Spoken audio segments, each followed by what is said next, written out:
আমি কত সুন্দর দুটো ডিম দিয়েছি, আমার ডিম থেকে দুটো ছানা হবে। ইস, ছানাদের কথা ভেবে কতই না ভালো লাগছে।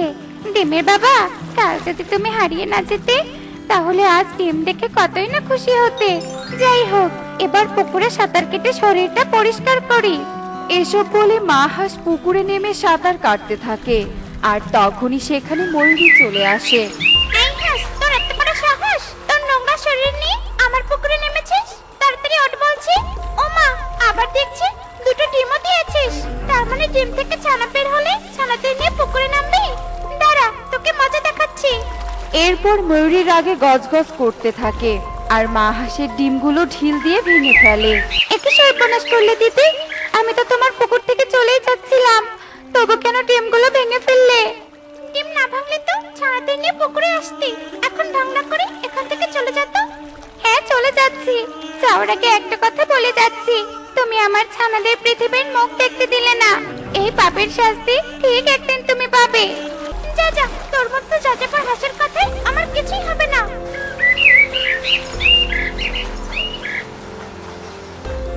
মনে হচ্ছে ফলের বাগানে কেউ ঢুকেছে। না জানি বাগানের সব ফলগুলো চুরি করে নিয়ে গেল নাকি।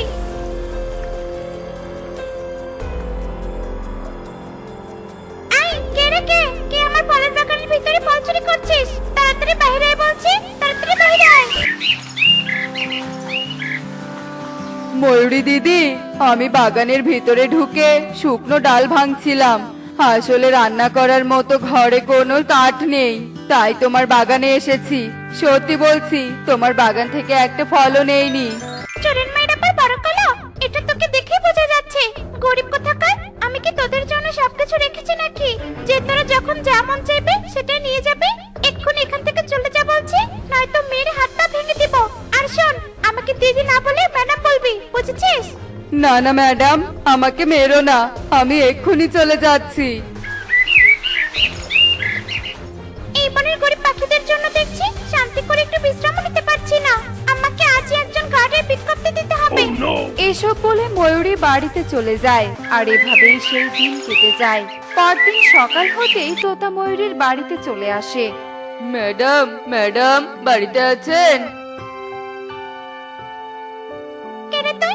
আমার বাড়িতে এসে এভাবে চিৎকার করছিস কেন? ম্যাডাম, আপনি যে ফেসবুকে গার্ডের বিজ্ঞপ্তি দিয়েছিলেন, ওই বিজ্ঞপ্তি দেখেই আমি এসেছি। ও, বুঝেছি। শোন, আমি এই বনের সবচেয়ে ধনী পাখি। আমার সীমানায় যদি কোনো গরিব পাখি আসে, তাহলে তাকে মেরে হাড়গোড় ভেঙে দিবি, বুঝেছিস? ওই যে দেখছিস ফলের বাগান, ওটা ভালো করে পাহারা দিবি। আচ্ছা ম্যাডাম, ঠিক আছে।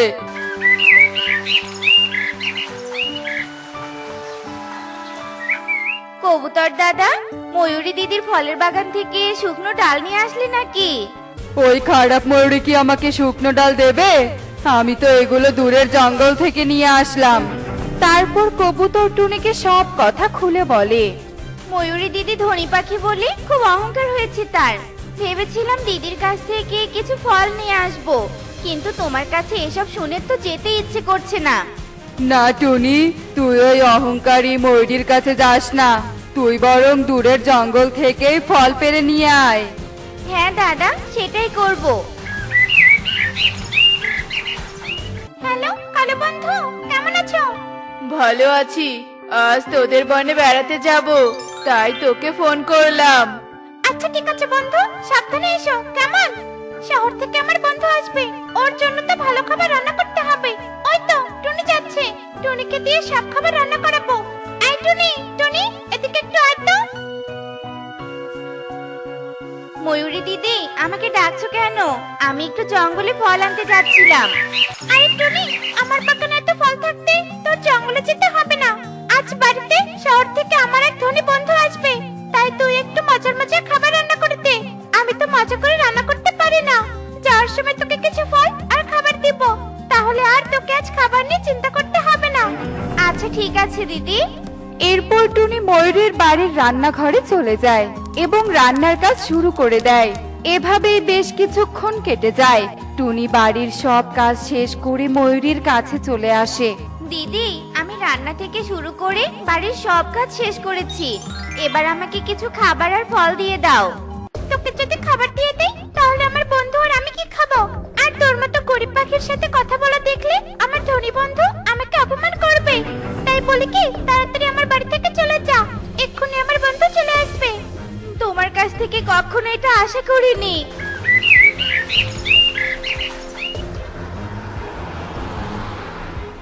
এই পাখি শোন তো, এই বনে ময়ূরীর বাড়ি কোন দিকে বলতে পারিস? হ্যাঁ দাদা, বলতে পারি। আপনি আমার সাথে চলুন, আমি বাড়িটা দেখিয়ে দিব। দাদা না, আমাকে স্যার বলে ডাকবি। আমার কাছে এত দামি গাড়ি দেখে কি তোর আমাকে গরিব মনে হচ্ছে, তাই দাদা বলছিস? আর শোন, তোর মতো গরিব পাখির সাথে আমি যাব না, তুই বরং ময়ূরীর কাছে গিয়ে আমাকে রিসিভ করতে আসতে বল। আচ্ছা ঠিক আছে স্যার। এরপর টিয়ে ময়ূরীর বাড়ির দিকে যেতে থাকে। আর যেই না ফলের বাগানের কাছে যায়, তখনই তোতাগার টিয়ের পথ আটকে ধরে। টিয়েকে খুব মারতে থাকে। আমাকে মারছো কেন? আমি তো কোনো দোষ করিনি, আমাকে মারছো কেন? ম্যাডাম বলেছেন কোনো গরিব পাখি তার সীমানায় আসলেই যেন তাকে আমি মেরে হাড়গোড় ভেঙে দেই। আমি তো তোমার ম্যাডামের খবর নিয়ে এসেছি। কি খবর? তারপর টিয়ে তোতাকে সব কথা খুলে বলতে থাকে। আর দূর থেকে এসব দেখে ময়ূরী সেখানে চলে আসে। এই তোতা, তুই এই গরিব পাখিকে না মেরে গল্প করছিস কেন? আসলে ম্যাডাম, আপনার বন্ধু এসেছে আর সেই খবর দিতেই টিয়ে আপনার কাছে যাচ্ছিল। কোথায় রে? আমার বন্ধু কোথায় এসেছে?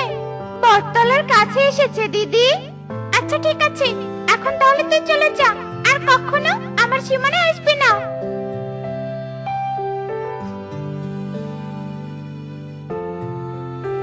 এসেছো বন্ধু? তোমার বনের সব পাখিগুলো খুব গরিব। এই গরিব পাখিদের সাথে কিভাবে বসবাস করো তুমি? বলি কি, তোমার জায়গা জমি সব বিক্রি করে আমার সাথে শহরে চলো, তাহলে খুব সুখে থাকতে পারবে। আচ্ছা ঠিক আছে বন্ধু, আমি সেটাই করব। আগে তো বাড়িতে চলো।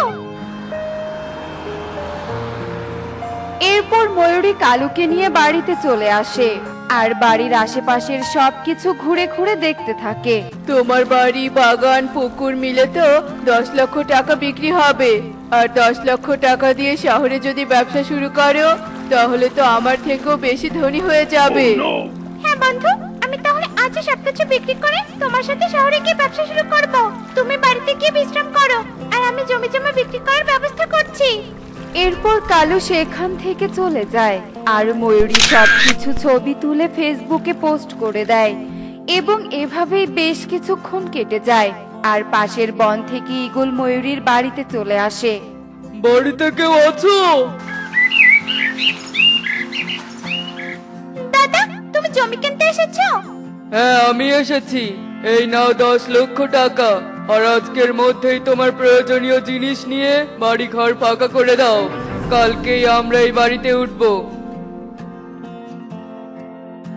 বন্ধু, এই টাকাগুলো তোমার কাছে রাখো, শহরে গিয়ে আমাকে দিও, আর আমি ঘর থেকে প্রয়োজনীয় জিনিসপত্রগুলো বের করে নিয়ে আসছি। আচ্ছা ঠিক আছে বন্ধু, তাড়াতাড়ি এসো।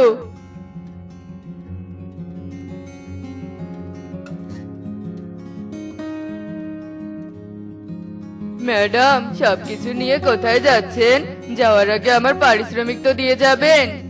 একদিনে তোকে আর কি পারিশ্রমিক দেব? এখন তোকে আর প্রয়োজন নেই, তাই তুই এখান থেকে চলে যা বলছি। ম্যাডাম, কাজটা কিন্তু ঠিক করলেন না।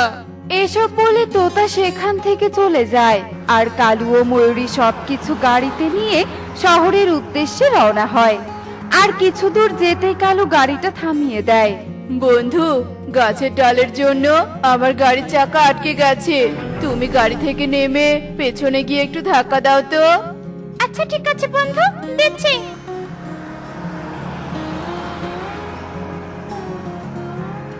বন্ধু দাঁড়াও, আমি তো গাড়িতে ওঠিনি। একই গাড়ির নিচে তো কোনো গাছের ডালই নেই।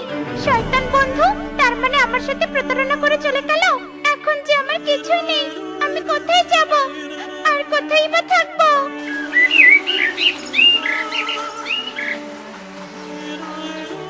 কে তোর বাড়িতে আমাকে থাকতে দে না রে? আমার শয়তান বন্ধু যে সবকিছু বিক্রি করে টাকা নিয়ে চলে গেছে। না না, তোমার মতো খারাপ পাখিকে আমার বাড়িতে জায়গা দিতে পারবো না। তাড়াতাড়ি এখান থেকে চলে যাও বলছি, চলে যাও। এভাবেই ময়ূরী বনের অনেক পাখির বাড়িতে যায়, কিন্তু সবাই তাকে জায়গা না দিয়ে দূর দূর করে তাড়িয়ে দেয়। তারপর সে টুনির বাড়িতে চলে আসে এবং টুনিকে সব কথা খুলে বলে। চিন্তা করো না, সবাই তাড়িয়ে দিলেও আমি তোমাকে তাড়িয়ে দিব না। এখন থেকে তুমি আমার বাড়িতেই থেকো। আর একটা কথা মনে রেখো, অন্যকে ঠকালে নিজেকেও ঠকতে হয়। আর গরিব বলে কারো সাথে কখনো খারাপ ব্যবহার করা ঠিক নয়, কারণ পরিস্থিতি কাকে কোন পর্যায়ে নিয়ে যাবে সেটা আমরা কেউ বলতে পারি না। হ্যাঁ টুনি, তুই ঠিক বলেছিস। আমি এখন থেকে কারোর সাথে খারাপ ব্যবহার করব না। এ কি রে টুনি, তোরা সবকিছু গুছিয়ে নিয়ে কোথাও যাচ্ছিস নাকি? আমরা সবকিছু বিক্রি করে দিয়ে শহরে যাওয়ার জন্য বের হয়েছিলাম কাকুলি দিদি, কিন্তু পথে এক ডাকাত দল আমাদেরকে আক্রমণ করে আর আমাদের কাছে যা টাকা পয়সা ছিল সবগুলো তারা নিয়ে গেছে। এখন তুমি ছাড়া কেউ আমাদেরকে আশ্রয় দিবে না কাকুলি দিদি। আমাদের এই বিপদের দিনে তুমি আমাদেরকে কয়েকটা দিন আশ্রয় দাও। হ্যাঁ কাকুলি দিদি, কয়েকদিনের মধ্যে আমরা ঠিক একটা কিছু ব্যবস্থা করে নিব। আচ্ছা ঠিক আছে, কেউ বিপদে পড়লে তাকে সাহায্য করতে হয়। আর তোরা তো আমার পরিচিত, তাই আজকে থেকে তোরা আমার বাড়িতেই থাকবি। কাকুলি, তাড়াতাড়ি আমাকে খেতে দাও। একই টুনি, তোরা এত কিছু নিয়ে আমার বাড়িতে কেন এসেছিস? মনে হচ্ছে সারা জীবনের জন্য আমার বাড়িতে থাকতে এসেছিস। হা হা হা হা হা। ঠিক বলেছো কালু, তবে ওরা সারা জীবনের জন্য থাকতে আসেনি, ওরা কয়েকটা দিন থাকবে এখানে। এসব তুমি কি বলছো কাকুলি? এমনিতেও তো আমি অনেক কষ্ট করে সংসার চালাচ্ছি, তার মধ্যে এতজনের খাবার কিভাবে জোগাড় করব বলো তো? কষ্ট করো মানে? তুমি তো অনেক বড় একটা কোম্পানিতে চাকরি করো, আর তারা তোমাকে অনেক টাকা বেতন দেয়। ইয়ে মানে না মানে, হ্যাঁ হ্যাঁ, আমি তো ভুলে গিয়েছিলাম। ঠিক আছে টুনি, তোদের যতদিন ইচ্ছে ততদিন তোরা আমার বাড়িতে থাক। তোমাদেরকে অনেক ধন্যবাদ। বিপদের দিনে আপনজনেরা পাশে থাকতে চায় না, আর সেই জায়গায় তোমরা আমাদের প্রতিবেশী হয়েও আমাদেরকে আপন ভেবে থাকতে দিচ্ছ। তোমাদের এই ঋণ আমি কোনোদিনও ভুলবো না। এরপর টোনা ও টুনি কালু ও কাকুলির বাড়িতে থাকতে শুরু করে, আর এভাবে দেখতে দেখতে বেশ কিছুদিন কেটে যায়।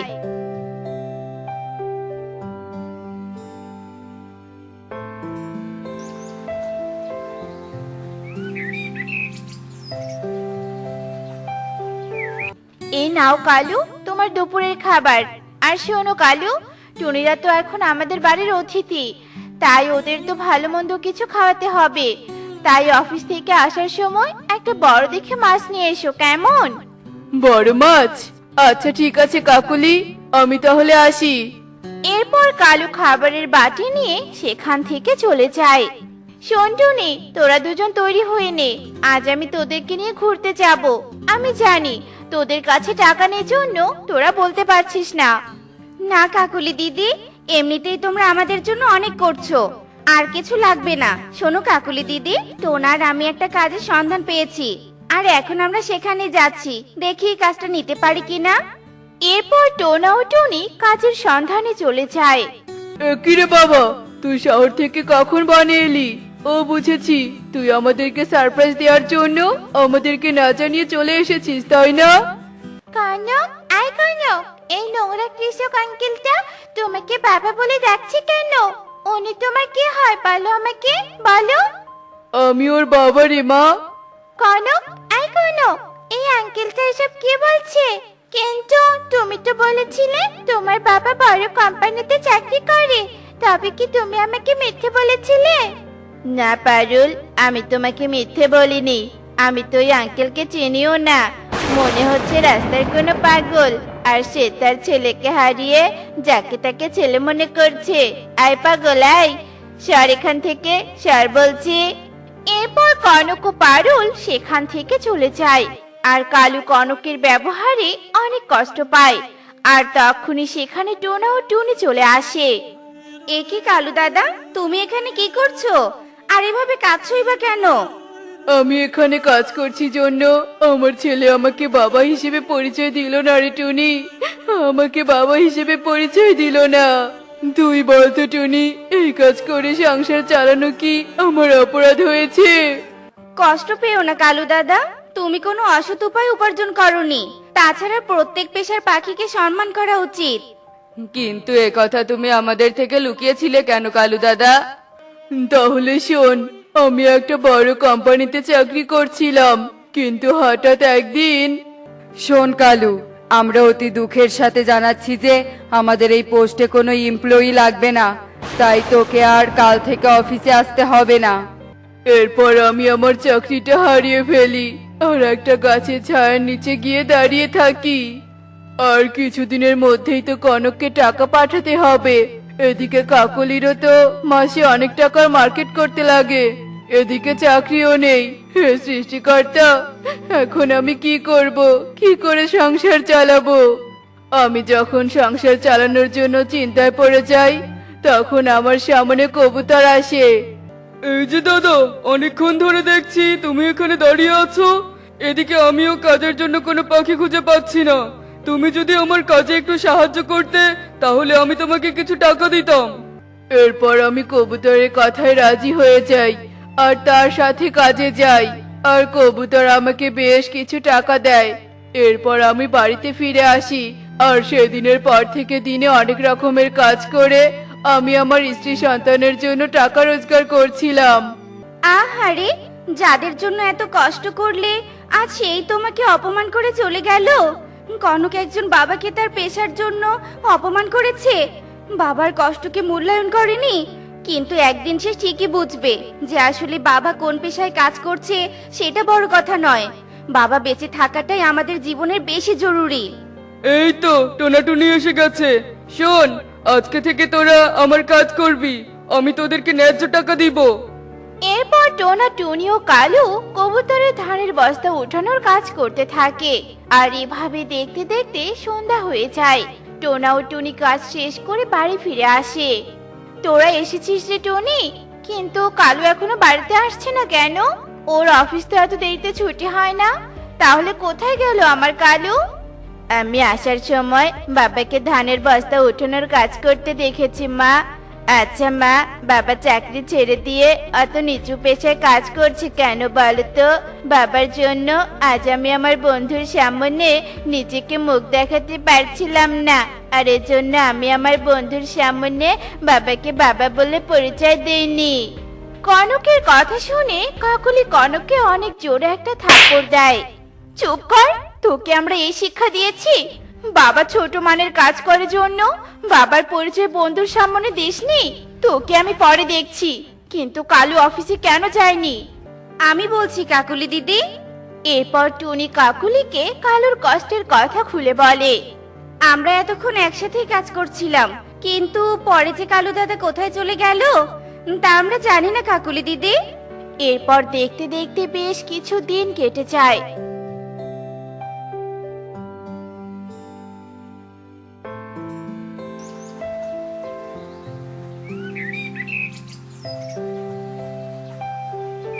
কিন্তু কালু আর ফিরে আসে না।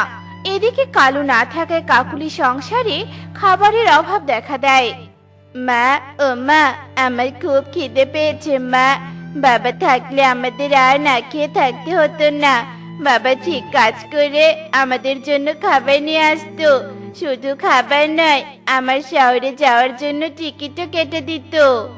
সব হয়েছে তোর জন্য, তুই তোর বাবার কষ্ট বুঝতে পারিসনি, আর এজন্য তোর বাবা অভিমান করে চলে গেছে। আমি বাবাকে অপমান করে ভুল করেছি মা। সত্যি বাবার পেশা নয়, বাবা থাকাটাই জরুরি। বাবা একটা সংসারকে বটগাছের ছায়ার মতো আগলে রাখে। চলো না মা, আমরা বাবাকে খুঁজতে যাই, চলো না। খুঁজতে যেতে হবে না, আমরা জানি কালু দাদা কোথায় আছে। আমরা কনককে ভুল সংশোধন করিয়ে দেওয়ার জন্য কালু দাদাকে কবুতর দাদার বাড়িতে থাকতে বলেছিলাম। চলো তোমরা কালু দাদাকে ফিরিয়ে নিয়ে আসি। এরপর সবাই মিলে কালুকে ফিরিয়ে নিয়ে আসে, আর কালু আগের মতো কষ্ট করে তার সংসারকে আগলে রাখে। অন্যদিকে টোনা ও টুনি কাজ করে আবার নতুন ভাবে ঘর বানিয়ে সংসার করতে শুরু করে। তো দেখলে তো বন্ধুরা, বাবা না থাকলে কি হয়। বাবা বেঁচে থাকাতে তাদেরকে সম্মান করতে হবে, তার পেশা নিয়ে তাকে অপমান করা যাবে না।